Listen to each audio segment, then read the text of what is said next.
Hello everyone, welcome back to my channel. कैसे हैं boss? उम्मीद करता हूँ सब मजे में होंगे बॉस। मॉक टेस्ट सीरीज चालू है। मॉक टेस्ट 1 आपने दिया, उसके सॉल्यूशंस भी हमने देखे। आप लोगों ने कमेंट करके अपने रिजल्ट्स भी बताए कि भाई 10 में से 5 क्वेश्चन सही है, 8 क्वेश्चन सही है, 7 क्वेश्चन सही है। ठीक वैसे ही आपको इस वीडियो के एंड में भी अपने क्वेश्चन, अपने रिजल्ट को कमेंट करके बताना है कि आपके 10 में से कितने क्वेश्चन सही हुए हैं। हमें क्लियर? सो प्लीज कमेंट जरूर करिएगा ताकि मुझे पता चलता रहे आप कैसा परफॉर्म कर रहे हैं। आइए बिना समय गवाए हुए चालू करते हैं मॉक टेस्ट 2 का डिस्कशन। तो मॉक टेस्ट 2 आपके लिए कैसा रहा, टफ रहा, इजी रहा, ये तमाम बातें भी आप लोग कर सकते हैं। मॉक टेस्ट 2 का सॉल्यूशन हम लोग डिस्कस करने वाले हैं। सवाल नंबर 1 जैसा से आप जानते हैं, सवाल नंबर 1 आपको स्क्रीन पे डिस्प्ले होगा। सवाल नंबर 1 क्या था आपके लिए? देखिए, सवाल नंबर 1 आपके लिए था कि एक कार साउंडिंग जिसकी फ्रीक्वेंसी 1000 हर्ट्ज है, वो पास कर रही है एक ऑब्जर्वर से जो रेस्ट पे है। आपको रेशियो ऑफ द फ्रीक्वेंसी दिया हुआ है, स्पीड ऑफ द कार पूछा हुआ है। तो जनाब सवाल पे आते हैं, ध्यान से देखिएगा। मान लीजिए कि ये सिचुएशन है, ये ऑब्जर्वर है जो फिलहाल क्या है, रेस्ट पे है। बड़ी डिटेल में समझाऊंगा सोल्यूशन को, चिंता ना करें। ऑब्जर्वर रेस्ट पे है, ठीक है। और ये जैसे इमेजिन कर लीजिए, ये आपकी कार है जो इधर मूव कर रही है एंड देन समझ ली दैट ये कार जो है आपकी दिस इज, ये इवैल्यूएट करके इस तरह से चली गई। तो अब सिचुएशन ये है कि ये हो गई बिफोर की कंडीशन और ये हो गई आफ्टर की कंडीशन, है ना।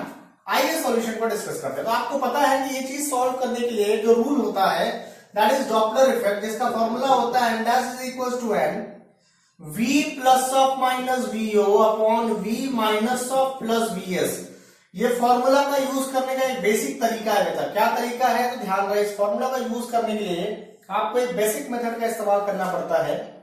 आपको ये चीज याद रखना पड़ेगा कि यूज अपर साइन।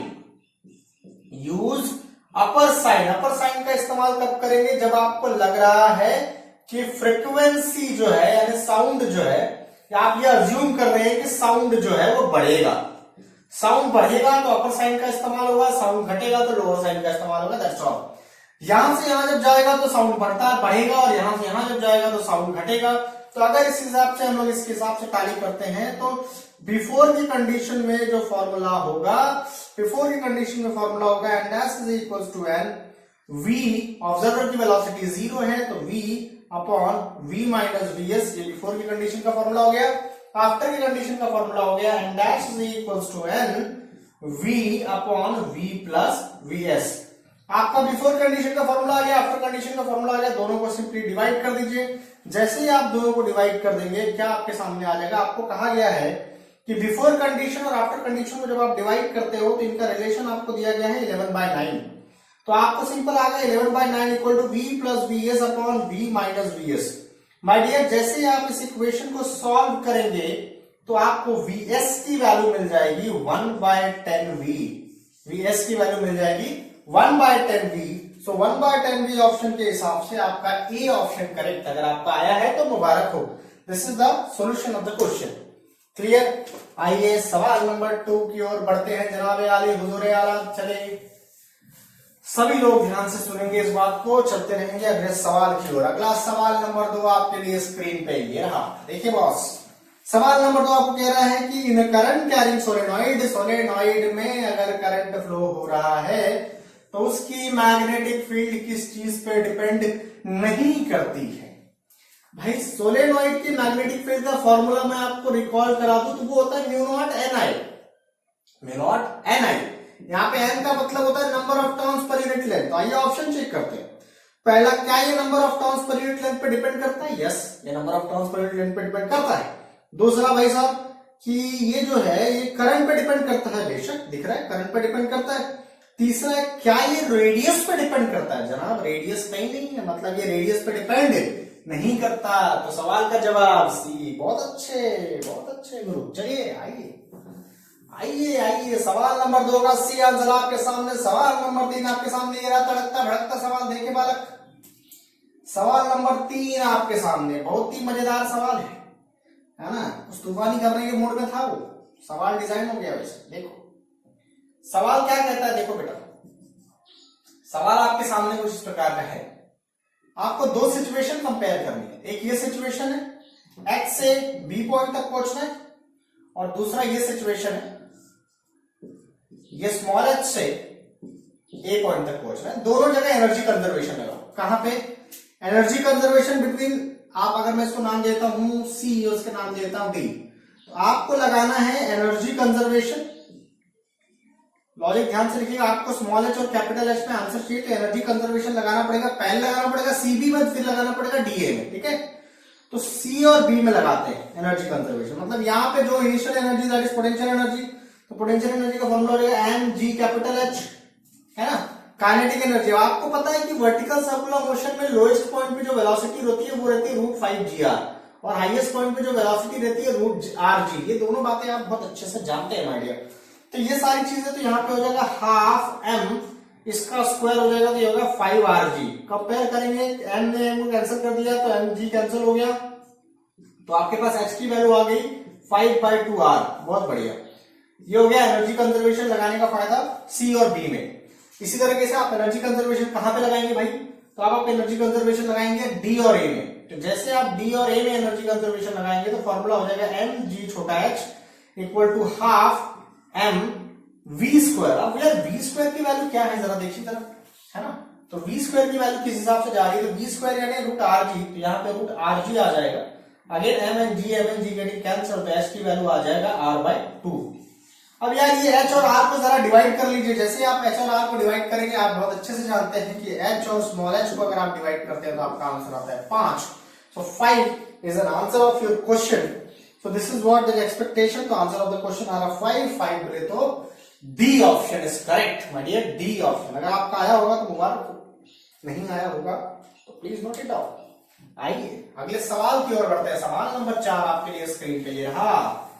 सवाल नंबर 4 स्क्रीन पे है, रीड करिए। कम्युनिकेशन का सवाल है, मुझे लगता है बहुत सारे बच्चे इस सवाल को छेड़े नहीं होंगे, क्योंकि कम्युनिकेशन जनरली क्या होता है, कम्युनिकेशन ये पोर्शन आपका बहुत वीक हो जाता है ना, बट कोई परेशानी की बात नहीं है। आइए बस इसमें रूल याद रखिए कि जो डिस्टेंस निकालने का जो फॉर्मूला होता है, सिंपल ये जानकारी के लिए, डिस्टेंस निकालने का फॉर्मूला जो होता है दैट इज 2h × r। बस ये याद रखिए, डिस्टेंस निकालने का जो फॉर्मूला होता है दैट इज 2h × r। ये फॉर्मूला आपके काम आएगा, ठीक है। कम्युनिकेशन के सिनारियो में याद रहे, डिस्टेंस ऑफ ब्रॉडकास्टिंग रिसीव निकालने का फॉर्मूला होता है 2h × r। अब जनाबे आ रही आपको h बड़े प्यार से दिया हुआ है 250 मीटर, आर भी दिया हुआ है पूरी शिद्दत के साथ, आपको आर दिया हुआ है 6.4 × 10⁴ मीटर। क्या बोलते हैं पब्लिक? क्या बोलते हैं पब्लिक बाबा? Substitute the value and get the answer. So you will get, I think answer is 56.56 kilometre, no doubt. देखो बेटा, एमएसटीसीटी में सब सवाल एक मिनट में सॉल्व हो जरूरी नहीं है, इसलिए कुछ सवाल ऐसे होते हैं जो लेस देन 1 मिनट लेते, और कुछ सवाल ऐसे होते हैं जो लेस देन 1 मिनट लेते, और कुछ सवाल ऐसे होते हैं जिसमें आप टाइम दे सकते हो। मतलब ओवरऑल हर सवाल को 45 सेकंड का टाइम है। तो कुछ सवाल एकदम देखते बराबर बन जाएगा, कुछ सवाल जो है उसको ज्यादा टाइम लग सकता है। तो जो सवाल देखते बराबर बन गया उसका टाइम आपको हेवी क्वेश्चन के लिए हेल्पफुल होता है। कैलकुलेशन में कई बार हमें फंसाना होता है। तो इस सवाल का जो जवाब आएगा दैट इज 56.6 यानी कौन सा आंसर है? 56.6 बोले तो 14th का सी आंसर आपके सामने आ रहा है, ठीक है। 14th क्वेश्चन, अरे 14 नहीं, 4th क्वेश्चन, सॉरी मैंने 4th लिखा, आई एम सॉरी, 1 2 3 4 देखना, मैं थोड़ा एरर ना कर दूं। चलिए ये हो गया सवाल नंबर 4 आपके सामने। सवाल नंबर 5 बढ़ते हैं। सवाल नंबर 5 भी एक अच्छा खासा टाइम कंज्यूमिंग सवाल है, छोटी सी गलती की उम्मीद हो सकती है सवाल नंबर 5 में। सवाल नंबर 5 में आपको दिया है कंप्रेसिबिलिटी पर एटीएम, सॉरी, कंप्रेसिबिलिटी के बारे में सवाल है। अब कंप्रेसिबिलिटी क्या है, इस बारे को थोड़ा सा रिकॉल करा दो। कंप्रेसिबिलिटी का मतलब होता है 1/बल्क मॉडुलस। जी हाँ, बल्क मॉडुलस क्या? बल्क मॉडुलस -v डेल्टा p/डेल्टा v, अगर आपको याद आ रहा होगा तो दिस इज व्हाट दी, ये माइनस क्यों? क्योंकि कंप्रेस हो रहा है। इसको वैल्यू को अगर आप सब्स्टिट्यूट करेंगे माय डियर तो आपको कंप्रेसिबिलिटी का सवाल कुछ इस प्रकार मिल जाएगा दैट कंप्रेसिबिलिटी की जब आप बात करेंगे तो इसकी वैल्यू हो जाएगी डेल्टा v/v डेल्टा p, ठीक है। अब आपको इसमें निकालना क्या है? तो आपको निकालना चेंज इन वॉल्यूम। क्या निकालना है? Change in volume. ये वाला सारा टर्म लेके चाहिए। तो जैसे ही आप चेंज इन वॉल्यूम निकालेंगे कंप्रेसिबिलिटी, तो ये आ जाएगा v × डेल्टा p × कंप्रेसिबिलिटी। बस बच्चा गड़बड़ कहां करते हैं, देखो इस सवाल में वैसे तो लग रहा है सब कुछ आसान है, बट एक चीज है जहां पे मिस्टेक हो सकती है अगर आप क्वेश्चन रीड अच्छे से नहीं किए तो।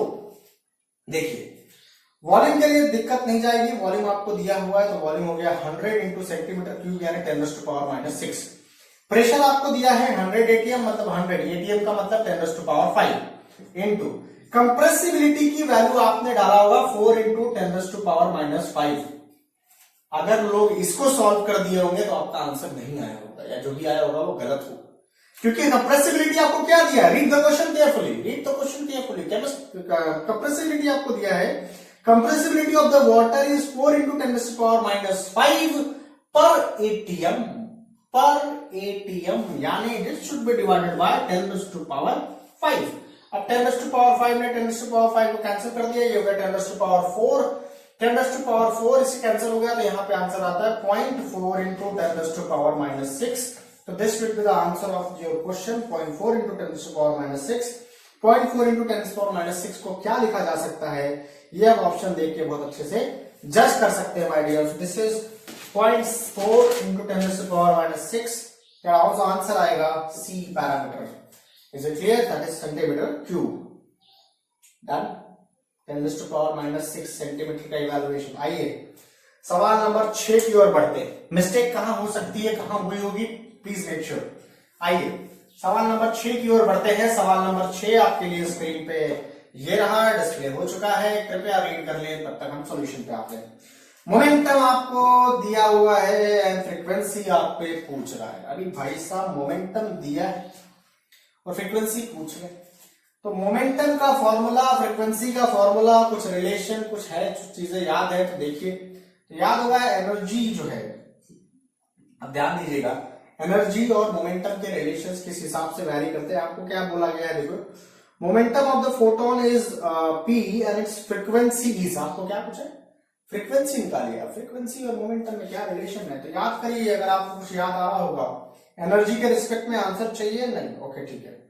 हमें एक फॉर्मूला पता है, lambda is equal to h by P. घूम फिर के चलते हैं, क्या जल्दी, कोई जल्दी है, चलो। Lambda is equal to h by P हमें मालूम है। अभी लैम्बडा और फ्रीक्वेंसी का क्या रिलेशन है, आइए तो v is equal to n lambda, जैसे आप कहते हैं n का मतलब होता है फ्रीक्वेंसी, तो f लैम्बडा, ठीक है। तो यहाँ पे v यानी वेलोसिटी ऑफ लाइट ले लेते हैं c, तो c is equal to n lambda, तो लैम्बडा है c बाय लैम्बडा की वैल्यू अगर आप निकालना चाहे तो c by frequency that is equal to lambda, c by frequency that is equal to lambda. तो आप इसे इवैल्यूएट कर लेंगे, c by frequency that is equal to lambda put कर देंगे, तो c by frequency that is equal to h by p। अब my dear आपको h फ्रीक्वेंसी निकालना है, तो फ्रीक्वेंसी का फॉर्मूला रहेगा p into c by h, frequency निकालना था ना, that is p into c by h। 16 का आंसर आ जाएगा b, सॉरी 16 बोल रहा हूं, 6 का आंसर आ जाएगा b, that is p into c by h। समझा है ये फॉर्मूला, कोई दिक्कत परेशानी बॉस, ठीक है। प्लीज रिजल्ट कमेंट करके जरूर बताना मेरे भाई। नंबर 6 बढ़ रहा है, आइए जनाब आली हुजूर आला, कोई दिक्कत परेशानी नहीं ना। सवाल नंबर 7 की ओर बढ़ते हैं, तड़ाके से घूमते, टेंशन नहीं लेने का। अगला नंबर 7, ये 1 मिनट में आपसे सॉल्व होगा, इसकी कोई गुंजाइश नहीं है। अगर आपका कैलकुलेशन फास्ट है तो ही पॉसिबल है, क्योंकि बड़ा गंदा कैलकुलेशन है। आइए, वो आपको बोलता है कि किसी पर्टिकुलर एंगल में, किसी पर्टिकुलर एंगल थीटा पे आपको टेंशन दिया हुआ है, ठीक है। किसी पर्टिकुलर एंगल में थीटा पे टेंशन दिया हुआ है, तो आपसे कहा गया है क्या निकालने को भाई साहब, आपसे कहा गया है थीटा निकालने, कौन से, व्हाट इज दैट एंगल, ठीक है। तो आपको पता है ये एंगल थीटा होगा, तो this is mg cos theta, और ये हो गया टेंशन। तो आप यहाँ पे सिंपल इक्वेशन लिखेंगे, t minus mg cos theta is equal to mv square by r। अब यार मेरे को थीटा निकालना, पूरी रामायण वहां दी हुई है, जरा वैल्यू पुट करते हैं। आइए ध्यान से देखेंगे सभी लोग, भक्तजनों, दैट क्या क्या वैल्यूज दिए बॉस। आइए जनाब आली हुजूर आला, सवाल नंबर 7 की ओर कर रहे हैं। सवाल नंबर 7 में ये दिया हुआ है 103.2 minus 4 into 9.8 into cos theta, बहुत बढ़िया, दैट इज मास इंटू, मास की वैल्यू दी है 4, तो 4 इंटू वेलोसिटी 4, तो यानी 4 इंटू 4 इंटू 4, रेडियस हो गया 1। कॉस थीटा की वैल्यू अपने को इवैल्यूएट मांगता है, देखो बस करना क्या है, ये हो गया 103.2 माइनस, ये वैल्यू को आप इवैल्यूएट करोगे, दिस शुड बी 39.8 है ना, सॉरी 39.8 नहीं 39.2, is it clear, cos theta that is equals to ये हो गया 64। अब जरा ये टर्म मल्टीप्लाई करोगे तो आप ध्यान से देखो, सॉल्व करने के बाद यहाँ पे आता है 39.2 अपॉन 39.2 करके देखो बेटा, तो आपका आंसर आ जाएगा 1। cos थीटा 1 किस डिग्री होता है, cos theta 1 is for 0 degree, तो आपका आंसर आ जाता है 0 degree. So what is the value of 0 degree, 17 का 7 का ए आंसर होगा कि 0 degree is the correct answer. Is it clear, समझा है, सिंपल कैलकुलेशन। अगर इस फॉर्मूले तक पहुंच गए होंगे आप तो आपका कैलकुलेशन बन गया होगा। हाँ थोड़ा ट्रिकी था ये कैलकुलेशन, तो हो सकता है 1 मिनट में सॉल्व ना हुआ हो। चलिए सवाल नंबर 8 आपके स्क्रीन पे ये रहा, देखिए बोला सवाल नंबर 8। सवाल नंबर 8 आपकी तरफ बढ़ता है। सवाल नंबर 8 क्या है, देखिए सवाल नंबर 8 आपको दिया है एक इंटरनल रेजिस्टेंस है इसका, फिर एक बैटरी है उसका इंटरनल रेजिस्टेंस है, और ये एक्सटर्नल रेजिस्टेंस दिया हुआ है। ये बैटरी ए है, ये बैटरी बी है, इसका वोल्टेज 2 वोल्ट, इसका वोल्टेज 2, इसका इंटरनल रेजिस्टेंस 0.3, इसका पोटेंशियल 0.1 और इसका इंटरनल रेजिस्टेंस 0.2। सिंपल सी चीज है, अपने को पूछा गया है 4 सवाल की पोटेंशियल डिफरेंस बताइए बी और ए में। पोटेंशियल डिफरेंस और ईएमएफ वगैरह एक फॉर्मूला आपको याद होगा, E is equal to minus E is equal to I R plus small R. ठीक है, अगर इसे थोड़ा ढंग से खोलेंगे तो E is equal to r plus is small r that is equal to E। ये आपका पोटेंशियल डिफरेंस होता है। तो अगर आपको पोटेंशियल डिफरेंस निकालना है आई आर यानी V निकालना है तो फॉर्मूला हो जाता है E माइनस आई आर। क्या ये तो मैंने सिर्फ आपको एक फॉर्मूला कंसेप्ट रिकॉल करा दिया, बट इसमें कैसे वो चीज लागू होगी तो ध्यान से देखना। सबसे पहले तो इसमें मुझे करंट निकालना पड़ेगा। करंट कैसे निकालना पड़ेगा देखो ध्यान से, तो करंट निकालना पड़ेगा। इसमें टोटल कितना ईएमएफ है is equal to I current r यानी बाहर का रेजिस्टेंस और टोटल इंटरनल रेजिस्टेंस। ठीक है, दैट इज छोटे का R1 प्लस R2 सारा इंटरनल रेजिस्टेंस सब सीरीज में आप देख सकते हो डायग्राम में। इसका इंटरनल रेजिस्टेंस, इसका इंटरनल रेजिस्टेंस और ये रेजिस्टेंस सब सीरीज में है, तो सिंपली आप ऐड कर सकते हो। और इनेट की वैल्यू कितनी हो जाएगी 2 प्लस 2 यानी 4 वोल्ट इधर आ गया। आई आपको निकालना है तो दिस इज 0.2 प्लस 0.3 0.5 या 0.6, तो ये आ गया 0.6। तो यहां से आई की वैल्यू आ गई 20/3 if I am not wrong. Solve करके देख सकते हैं जैसे आएगा, ये आ जाएगा 0.4/6 0.4/6 यानी 40/6 यानी 20/3, तो 20/3 इज द करेक्ट आंसर। अब यहाँ पे ये वैल्यू पुट कर दो यार, तो तुम्हें V निकालना है, A के लिए सॉल्व करते हैं जरा। तो V एंड A निकालना है, E की वैल्यू दी गई है कितनी, E की वैल्यू दी गई है 2 माइनस 20/3 इंटू R की वैल्यू कितनी है 0.3। अब आप देख सकते हैं R की वैल्यू 0.3, अगर यहाँ पे कैंसिल करेंगे सॉल्व करेंगे तो VA की वैल्यू आ जाती है 0। ऑप्शन चेक करेंगे तो आपको पता चलेगा कि उसने दिया हुआ है कि क्या पोटेंशियल एट A इज 0। तो answer for that question is B, 8 का B that is potential at A is 0। Logic क्या था, पहले I निकालना था, I से A निकालना था। क्लियर हो रहा है बॉस? ठीक है, पहले I निकालना था, I से A निकालना। अच्छा B भी निकाल के ले सकते हो, B 0 नहीं होता है। ठीक है, B भी निकाल के देख सकते हैं आप। चलिए आइए सवाल नंबर 9, सवाल नंबर 9 की ओर बढ़ जाते हैं हम लोग बॉस। आइए देखते हैं सवाल नंबर 9 आपके स्क्रीन पे क्या है। सवाल नंबर 9 आसान है, बहुत ज्यादा कॉम्प्लिकेटेड नहीं है। सवाल नंबर 9 में आपको ratio of kinetic energy upon ratio of potential energy पूछ रहा है। Kinetic energy upon potential energy, kinetic energy का फॉर्मूला हो गया half m a square minus x square. अगर आपको याद होगा सिंपल हार्मोनिक मोशन का, तो this is half m a square, sorry माफ करिएगा एक्स स्क्वायर। ठीक है, ये हो गया एनर्जी रिलेशन। ठीक है, अब आप इनको सिंपली डिवाइड कर दीजिए, पूरा खेल किसके रिस्पेक्ट में, हाफ एम एम कर दिया। ठीक है, that is half m omega square a square, sorry omega square तो भी तो कट गया। ठीक है, तो ये सारा का सारा रिलेशन है जो मैंने आपके सामने यहाँ पे पुट कर लिया, सब कुछ कैंसिल हो गया, ए स्क्वायर माइनस एक्स स्क्वायर। अब खेल ऐसा है कि वो क्या बोलता है कि एक एक्स की जो वैल्यू है वो a/n है। x की वैल्यू क्या दी है उसने 1/n टाइम्स द एम्पलीट्यूड यानी a/n है। तो x की जगह a/n डालो तो kinetic energy upon potential energy is equals to, यहाँ पे आ जाएगा a minus a square minus a square by n square whole upon a square by n square. If you solve this problem my dear, तो आपका जो relation आएगा that is n square minus 1:1, n square minus 1:1, that is D option correct आ रहा है। तो let me check कि D option correct आ रहा है, this is what the answer. ठीक है, इसको आप इवैल्यूएट कर लेंगे, इसको जब आप सॉल्व करेंगे तो आपका आ जाएगा answer D option. Yes, D option is correct for the question. Good. आइए सवाल, आखिरी सवाल की ओर बढ़ रहे हैं हम लोग आज की क्लास की। आखिरी सवाल आपने स्क्रीन पे ये रहा, कृपया आखिरी सवाल देख लीजिए, रीड आउट कर लीजिए। वो बोल रहा है कि एंगुलर फ्रिंज विड्थ किस पे डिपेंड करती है? एंगुलर विड्थ किस पे डिपेंड करती है? डिफ्रैक्शन पैटर्न में, इंटरफेरेंस में नहीं भाई साहब, डिफ्रैक्शन। आइए जनाब आली हुजूर आला, अगली प्रॉब्लम की ओर बढ़ रहे हैं हम लोग। देखिए ध्यान से क्या दिया है आपको। पता है कि एंगुलर विड्थ का फॉर्मूला आपको याद नहीं है तो मैं रिकॉल करा दूं। एंगुलर विड्थ का फॉर्मूला हम लोग कुछ इस प्रकार लिखते हैं, A sine theta is equals to lambda.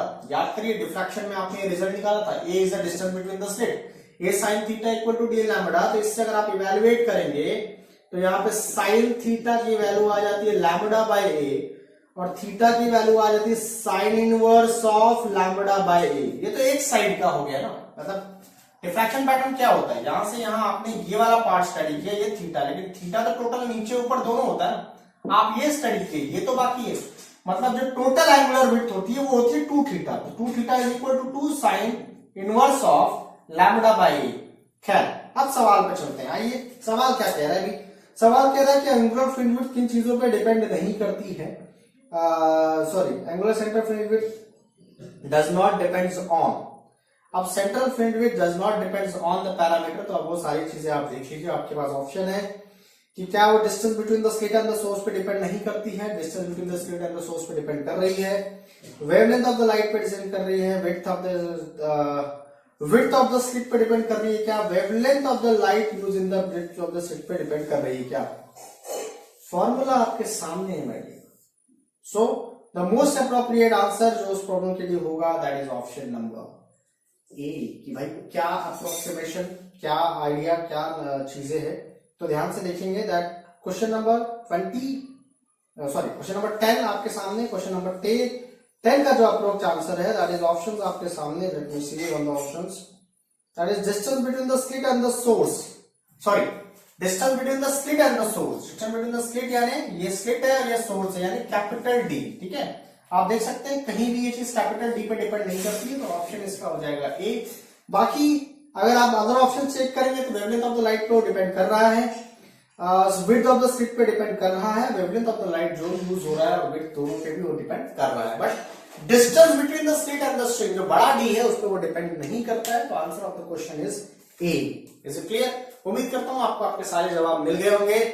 कृपया चेक करें अपने आंसर्स को, प्लीज प्लीज प्लीज कमेंट करके मुझे बताएं कि कितने सही है और कितने गलत है। कीप गिविंग द टेस्ट, ये टेस्ट आपके एवरी अल्टरनेट डे चलते रहेंगे। कल आपको मॉक 3 मिलेगा, फिर अगेन 4 एंड 5 चलते रहेगा ये कहानी जब तक मॉक टेस्ट, जब तक आपके एक्चुअल एग्जाम नहीं हो जाती। चैनल के साथ बने रहें, सब्सक्राइब करें, प्लीज सब्सक्राइब करें और दोस्तों को जरूर जरूर शेयर करें। My friend, thank you so much.